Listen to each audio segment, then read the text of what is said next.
فأنا ناصح لإخواني بالصدع بالحق تبيض وجوههم. السكوت في مسألة الحزبية يضرها، فاصدع بما تؤمر وأعرض عن المشركين.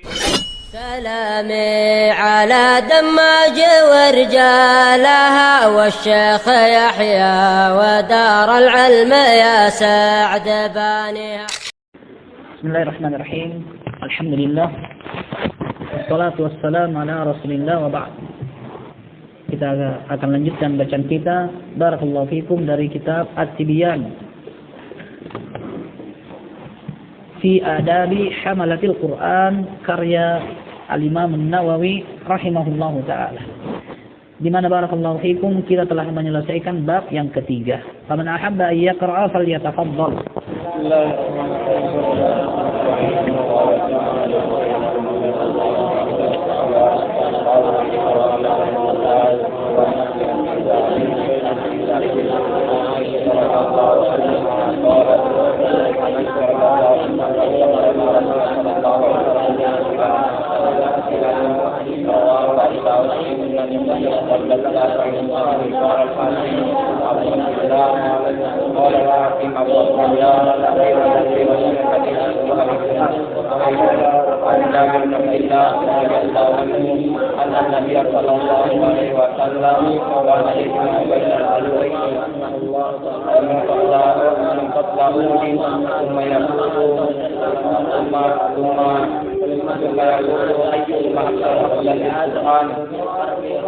أيهما أكثر أخذا للقرآن فإذا أشير إلى أحدهما قدمه في اللحظ رواه البخاري.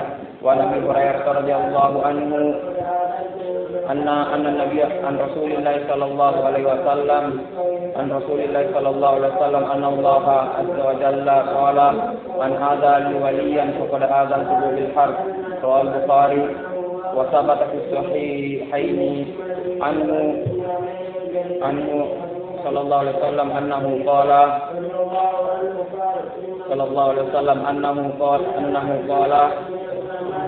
من صلى الصبح فهو في ذمة الله ولا يقبلنكم الله في ذمته. وعن الإمامين الجليلين أبو حنيفة والشافعي رحمهما الله تعالى قال إن لم يكن العلماء أولياء الله فليس لله ولي. أحسنتم بارك الله فيكم وحفظكم الله جل وعلا حفظا لعباده الصالحين. قال الإمام النووي رحمه الله باب الرابع bab yang keempat fi adabi muallimil Quran wa muta'allimihi, berkaitan tentang adab para pengajar Al-Quran dan para pelajar. Ini diantara adab terpenting. Dan ini barakallahu fikum inti dari tulisan yang dikedepankan dan disajikan oleh Al-Imam An-Nawawi rahimahullah di hadapan kita. Adab muallim wa muta'allim, adab pengajar dan pelajar. Sebagaimana barakallahu fikum pelajar harus beradab, maka demikian juga pengajar harus memperhatikan adab. Karena bagaimana mungkin pelajar akan beradab kalau pengajarnya tidak beradab? Sebagaimana barakallahu fikum hendaknya adab-adab yang dituliskan dan digoreskan oleh penulis dalam kitab ini diperhatikan, agar apa yang ia tuntut dan apa yang ia cari serta apa yang ia hafalkan dari Al-Quranul Karim itu berberkah. Karena ilmu tanpa amal bagaikan pohon tanpa buah, yaitu sia-sia dan juga percuma. Qala rahimahullah hadzal bab ma'al babaini ba'dahu, bab ini disertai dengan dua bab setelahnya, huwa maqsudul kitab, adalah tujuan penulisan kitab ini. Perhatikan adab. Wa huwa tawilun muntashir, dan ini ada pembahasan yang panjang lagi melebar. Wa ana usyiru ila maqasidihi, mukhtasaratan fi fusul, dan aku akan memberikan isyarat kepada maksud-maksud dari pembahasan ini secara ringkas pada pasal-pasal. Liyashula hifdhuh, agar mudah dihafal. Ini agar mudah dihafal. Dan semangat mereka yang kayak begini gampang, sedikit. Dan jadilah seperti mereka. Baik. Liyashula hifdhuh, agar mudah menghafalkannya. Wa dhabtuhu insyaallah taala. Fasal yang pertama. Awwalu ma yanbaghi lil muqri wal qari.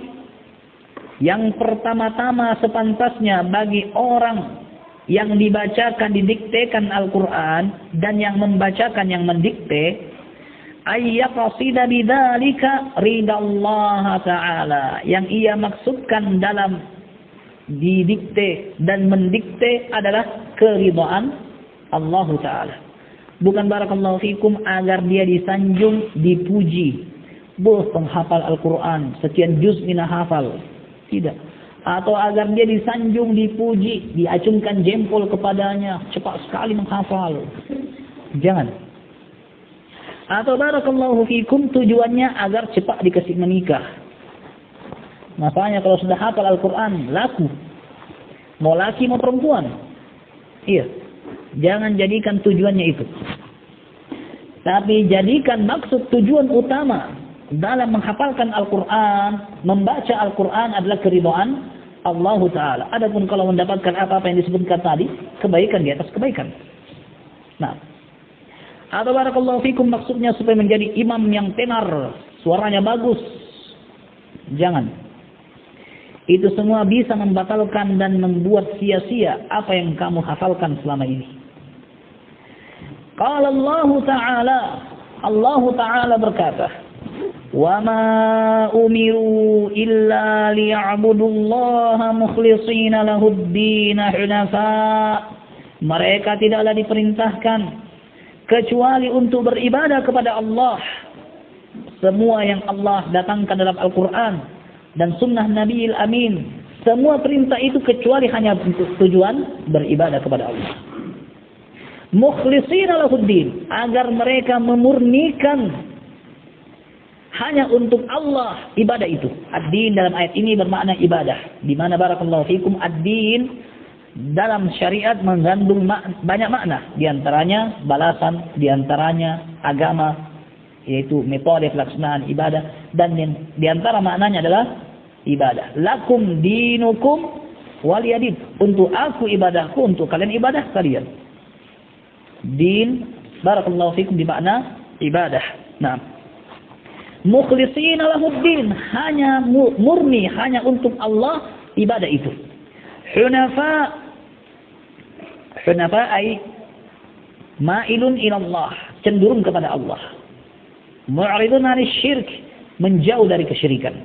Wa yuqimus salata wa yu'tuz zakata, dan agar mereka menunaikan salat, membayar zakat. Wa dzalika dinul qayyimah, dan itulah agama al-qayyimah ay al-millatul mustaqimah, agama yang lurus. Wa fi sahihain an Rasulillah sallallahu alaihi wasallam qala, dalam sahihain dari Rasulullah sallallahu alaihi wasallam beliau berkata, innamal a'malu binniyat, hanyalah amalan itu tergantung dengan niatnya. Amal apapun itu, maka balasan yang didapatkan oleh orang yang melaksanakannya tergantung niatnya. Wa innama likulli imri'in ma nawa, dan hanyalah masing-masing orang akan mendapatkan sesuai kadar niatnya.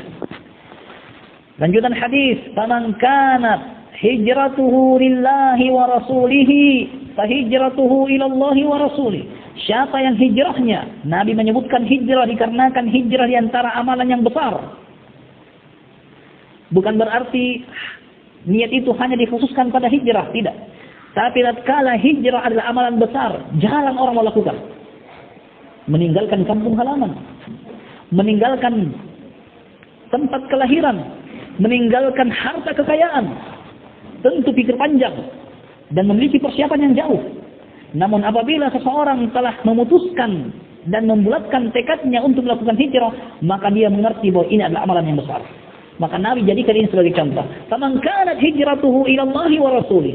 Siapa yang niat hijrahnya adalah untuk kepada Allah dan juga Rasulnya, fa hijratuhu ila Allah wa rasuluh. Maka benar hijrahnya itu kepada Allah dan juga Rasulnya. Yaitu dia akan mendapatkan pahala sesuai dengan niatnya tadi. Wa man kanat hijratuhu lid-dunya aw imra'atin yankihuha fa hijratuhu ila ma hajara ilaih. Tapi siapa yang hijrahnya tujuannya meninggalkan kampung halamannya, tanah tempat lahirnya, tempat barakallahu fikum harta kekayaannya untuk mendapatkan separuh dari perkara dunia. Atau maksudnya adalah agar dia bisa menggapai seorang wanita cantik yang ia ingin nikahi. Fa hijratuhu ila ma hajara ilaih. Maka hijrahnya itu sesuai dengan untuk apa dia berhijrah. Di sini Nabi tidak mengatakan maka hijrahnya kepada dunia atau wanita. Tapi Nabi hanya mengatakan fahijratuhu ila ma hajara ilaihi. Hijrahnya kepada mana dia mau berhijrah, sebagai gambaran dan juga penjelasan bahwa niat itu sangatlah banyak, bukan hanya pada dua ini. Maka siapapun yang niatnya berhijrah melakukan apa saja selain Allah, maka dia hanya mendapatkan itu dan tidak mendapatkan pahalanya di sisi Allah. Apabila amalan hijrah yang merupakan amalan terbesar dalam Islam, kata Nabi SAW, innal hijrata sya'nuha la'azim. Sesungguhnya hijrah itu adalah perkara yang sangat besar. Maka bagaimana kiranya dengan amalan-amalan lainnya yang lebih rendah, yang lebih mudah dilakukan, seperti menghafal Al-Quran. Kalau tujuannya barakallahu fikum agar untuk dipuji, hafid. Kalau orang Sulawesi hafiz. Hafiz. Ya. Kalau hanya tujuannya barakallahu fikum dikatakan sebagai seorang qori, bagus bacaannya. Kalau tujuannya barakallahu fikum hanya sekedar agar bisa mendapatkan gaji bulanan sebagai imam. Atau barakallahu fikum tujuannya hanya sekedar agar dinikahkan oleh anaknya imam desa.